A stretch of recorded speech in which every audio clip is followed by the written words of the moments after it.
சிந்து பைரவில சுல்லான் கிட்ட இருந்து உண்மையை வரவழைக்க எல்லா சைட்ல இருந்தும் எல்லாரும் ட்ரை பண்றாங்க. அது இல்லாம எசக்கிக்கு உண்மையை நிரூபிக்க இன்னொரு டிப்ஸும் கிடைச்சிருக்கு. இன்னைக்கு என்னெல்லாம் நடந்ததுன்னு பார்க்கலாம் வாங்க. பைரவி சிந்து கிட்ட தப்பு பண்ணது அவங்கதான். எதுக்கு நம்ம பொறுமையா போகணும், நம்ம பொறுமையெல்லாம் போகணும்னு எந்த அவசியமும் கிடையாது. இனிமேல் உன்னை ஏதாவது அவங்க சொன்னாங்க, நான் சும்மா இருக்க மாட்டேன் அப்படின்னு சொல்றாங்க. சிந்து மனசுக்குள்ள டாக்டர் என்ன கடத்தலங்கிற விஷயம் பைரவிக்கு தெரிஞ்சா இவளே நம்மளை விட்டுட்டு போயிருவா போல அப்படின்னு நினைக்கிறாங்க. சிவா இங்க ஹாஸ்பிட்டல்ல இருக்காரு. ஸ்னேகா வந்து பேசுறாங்க. ஏகப்பட்ட நியூஸ் பேப்பர் கொடுத்து எல்லா நியூஸ் பேப்பர்லயும் உன்னை பத்தி தான் எழுதுறாங்க சிவா. உன் வாழ்க்கையே இப்படி போயிருச்சே அப்படின்னு பேசுறாங்க. நியூஸ் பேப்பர் எல்லாத்தையும் ஒவ்வொன்றா பார்த்துட்டு ரொம்பவே வேதனைப்படுறாரு சிவா. ஸ்னேகாவோட அப்பாவும் வந்து சிவா கிட்ட பேசுறாரு. நீ தப்பு பண்ணலங்கிறத நிரூபிச்சா மட்டும்தான் சிவா இந்த சஸ்பென்ஷன் ஆர்டர்ல இருந்து வெளியே வர முடியும். நீ வேலையும் செய்ய முடியும். இல்லைன்னா நீ வேலை செய்யறது ரொம்ப கஷ்டம். நம்ம 6 மாசம் பொறுத்திருந்து தான் ஆகணும். படிக்காத சிந்துவே இவ்வளோ பண்ணும்போது நீ ஏதாவது பண்ணியே ஆகணும் சிவா. உன் வாழ்க்கைய அந்த பொண்ணு கெடுத்துட்டா. அவ பண்ண தப்புக்கு அவ தண்டனை அனுபவிச்சே ஆகணும். ஒருத்தனுக்கு பேரு புகழ் சம்பாதிக்கிறது தான் ரொம்ப கஷ்டம். காசு பணம் எப்ப வேணா சம்பாதிச்சுக்கலாம். உனக்கு இருந்த பேர் புகழ் எல்லாத்தையும் அவ சுக்கு நூறா உடைச்சிட்டாளே அப்படின்னு பேசுறாரு. ஏதாவது ஒண்ணு பண்ணு சிவான்னு சொல்லிட்டு போறாரு. நடக்கிறதெல்லாம் பார்த்து சிவாக்கு பயங்கரமா கோபம் வருது. ஆனா பாவம் எதுவுமே பண்ண முடியல. இங்க சுல்லானோட அம்மா சுல்லான் கிட்ட பொறுமையா பேச்சு கொடுக்குறாங்க. நீ கல்யாண மண்டபத்துல வச்சு சொன்னது பொய் தான்னு எனக்கு நல்லாவே தெரியும். எதுக்கு நீங்க பொய் சொன்னீங்கன்னு எனக்கு தெரியல. ஆனா பொய் சொன்னா கண்டிப்பா தண்டனை கிடைக்கும். நீ எனக்கு ஒரே பிள்ளடா. உனக்காக தான் நான் உயிரோட இருக்கேன். தயவு செஞ்சு ஊர் முன்னாடி வந்து எது உண்மையோ அது சொல்லுங்கிறாங்க. நான் விளையாட கிளம்புறேமா அப்படின்னு சுல்லான் எதுவுமே பேசாம கிளம்புறாரு. மறுபடியும் அவங்க அம்மா வந்து நில்லுடா, நீயே ஒரு தடவை என்கிட்ட சொல்லியிருக்க சிந்து தான் டாக்டரை லவ் பண்றாங்கன்னு. ஆனா மண்டபத்துல வச்சு டாக்டர் தான் சிந்துவை லவ் பண்ணாங்கன்னு ஏன் பொய் சொன்னேன்னு கேக்குறாங்க. என்னது நான் சொன்னேனா? நான் அப்படியெல்லாம் ஒன்றும் சொல்லையே. டாக்டர் தான் சிந்துவை லவ் பண்ணாரு. நான் போறேம்மா அப்படின்னு சொல்லிட்டு அவசர அவசரமா கிளம்பிடுறாரு. இவ ஏன் இவ்வளவு சப்போர்ட் பண்ணி சிந்துக்காக போய் சொல்றான்னு தெரியலேன்னு அவங்க அம்மா யோசிக்கிறாங்க. இங்க பைரவி வீட்டை விட்டு போகணும், அந்த வேலைக்கு போகணுங்கிறதுக்காக என்னென்னமோ ட்ரை பண்றாங்க. பீரோல இருந்த ஆறுமுகத்தோட துணி எல்லாத்தையுமே ஒரு மூட்டையா கட்டுறாங்க. என்னது இது அப்படின்னு ஆறுமுகம் வந்து கேக்குறாரு. உனக்கே இந்த ரூம்ல இடம் இல்லாதப்போ உன்னோட துணிகளுக்கெல்லாம் எதுக்கு இடம்? அதான் எல்லாத்தையும் மூட்டையா கட்டிட்டேன் அப்படின்னு சொல்றாங்க பைரவி. ஆறுமுக உடனே எதுக்கு நீ இப்ப இப்படி எல்லாம் பண்ணிக்கிட்டே இருக்க? உனக்கு எப்படி உங்க அப்பாவோட உயிர் முக்கியமோ அதே மாதிரி எனக்கு எங்க அம்மாவோட உயிர் முக்கியமா இருந்தது.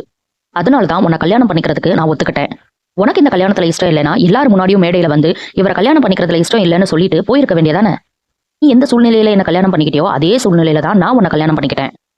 மத்தபடி உன்னை கல்யாணம் பண்ணிக்கணும்னு நினைச்சிட்டுலாம் நான் கல்யாணம் பண்ணல அப்படின்னு சொல்றாரு. ஆறுமுகம் பேசுறது நியாயம் தானே? அதெல்லாம் எனக்கு தெரியாது. நான் வேலைக்கு போயே ஆகணும். இந்த வீட்டு விட்டு போயே ஆகணும். எப்படியாவது போய் உங்க அம்மாட்ட பேசி எனக்கு சம்மதம் வாங்கி கொடுங்க. நீங்க பேசினா ஒத்துப்பாங்கன்னு சொல்றாங்க. ஆறுமுகமும் சரி என்ன உனக்கு இப்ப வேலைக்கு தானே போகணும், நான் போய் பேசுறேன் அப்படின்னு சொல்லிட்டு போறாரு.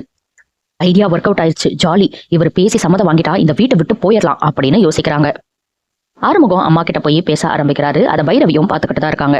இங்கேயும் வந்துட்டாளா அப்படின்னு ஓரக்கண்ணால பாத்துக்கிறாரு ஆறுமுகம். அம்மா உங்ககிட்ட ஒண்ணு பேசணும். பைரவி அந்த வேலைக்கு போகட்டுமே, அவதான் ஆசைப்படுறாள் அப்படின்னு கேக்குறாரு. எதுக்குப்பா அவ வேலைக்கெல்லாம் போகணும் அப்படின்னு சொல்லி கேட்டதுக்கு, இல்லம்மா அவ என்னென்னமோ படிச்சிருக்கா, வேலைக்கு போகணுங்கிறதுக்காக தான் படிச்சிருக்கா. கல்யாணம் பண்ணனால அதெல்லாம் இல்லைன்னு ஆயிடக்கூடாதுல்லன்னு கேக்குறாரு. கல்யாணம் ஆகி 6 மாசத்துக்கு எங்கேயும் யாரும் போக கூடாதுப்பா, அது ஐதீகம். அப்படி மீறி பைரவி போய் ஏதாவது ஆயிடுச்சுன்னா நம்மளுக்கு தானே கஷ்டம். 6 மாசம் போட்டும் பேசிக்கலாம்னு சொல்லிட்டு அன்னபூரணி போயிடுறாங்க. அதை வந்து அப்படியே ஆறுமுகம் பைரவி கிட்ட சொல்றாரு. அம்மா சொன்னதை கேட்டேல, 6 மாசத்துக்கு அப்புறம் எதுனாலும் பாத்துக்கலாம்னு சொல்றாங்க, ஐதீகம்னு சொல்றாங்க. இதுக்கு மேல நம்ம என்ன பேச முடியும் அப்படின்னு சொல்லிடுறாரு. பைரவியும் என்ன பண்றதுன்னு தெரியாம எப்படியாவது இந்த வேலைக்கு நான் போயே ஆவேன் அப்படின்னு மனசுக்குள்ள நினைச்சுக்கிறாங்க. மகா சுல்லானோட அம்மாவை மறுபடியும் பார்க்க வர்றாங்க. என்னம்மா சுல்லான் கிட்ட பேசுனியா அப்படின்னு கேக்குறாங்க. சின்ன பையன் மிரட்டி அதட்டி கேட்டா தப்பா போயிருங்கிறதுக்காக பொறுமையா பேசிக்கிட்டு இருக்கேன். கண்டிப்பா உண்மையை வரவழைச்சிருவேன், கொஞ்சம் எனக்கு டைம் கொடுங்க அப்படின்னு கேக்குறாங்க. உன் பையன் சொன்ன பொய்னால என் பையனுக்கு வேலையே போயிருச்சு. டெய்லி என்ன பண்றதுன்னு தெரியாம கூனி குறுக்கி தவிச்சுக்கிட்டு இருக்கான். சீக்கிரமா பேசி ஒரு நல்ல முடிவா சொல்லு அப்படின்னு சொல்லிட்டு கையில கொஞ்சம் பணத்தையும் கொடுத்துட்டு அங்க இருந்து கிளம்புறாங்க மகா. இங்க சிந்து மாடியில நின்னு அழுதுகிட்டே இருக்காங்க. அப்போ வீட்டுல வேலை செய்யற பொண்ணு சிந்து கிட்ட பேச வராங்க. உங்க அத்தை திட்டினதை நினைச்சு ஃபீல் பண்ணிட்டு இருக்கியா அப்படின்னு கேக்குறாங்க. எனக்கு அதெல்லாம் பிரச்சனை இல்லை. ஆனா என்னால நான் சொன்ன பொய்னால டாக்டருக்கு வேலை போயிருச்சுன்னு நினைக்கும் போதுதான் ரொம்ப கஷ்டமா இருக்கு. நான் அவர் கூட சேர்ந்து வாழணும்னு தான் இந்த பொய்ய சொன்னேன். ஆனா அவரோட வாழ்க்கைய இப்படி நாசமாக்கணும்னு நான் எந்த பொய்யும் சொல்லவே இல்லை. அவர் உயிரா மதிக்கிற அவரோட டாக்டர் தொழிலே என்னால போயிருச்சு. அவர் எப்படி என்னை மன்னிச்சு என்னை ஏத்துப்பாரு அப்படின்னு கேக்குறாங்க. நீ இவ்வளோ பண்ணது டாக்டரோட சேர்ந்து வாழணுங்கிறதுக்காக தானே. கண்டிப்பா ஒரு நாள் புரிஞ்சுப்பாரு. நீ பொறுமையா வெயிட் பண்ணுன்னு சொல்றாங்க. தூரத்துல இருந்து எசக்கி இதை பாத்துக்கிட்டே இருக்காரு. இந்த பொண்ணு என்ன சிந்து கிட்ட பேசிட்டு இருக்கா? கல்யாணத்துக்கு முன்னாடியே இவங்க 2 பேத்துக்குள்ள ஏதாவது தொடர்பு இருந்திருக்குமோ? முன்னாடியே சிந்துவை இவளுக்கு தெரியுமோ அப்படின்னு யோசிக்கிறாரு. இப்போ யாரு மாட்டிக்க போறாங்கன்னு தான் தெரியல. அடுத்த நாள் சிவா கார்ல போயிட்டு இருக்காரு. அப்ப கண்ணாடி வழியா சுல்லான் வர்றதா பாக்குறாரு.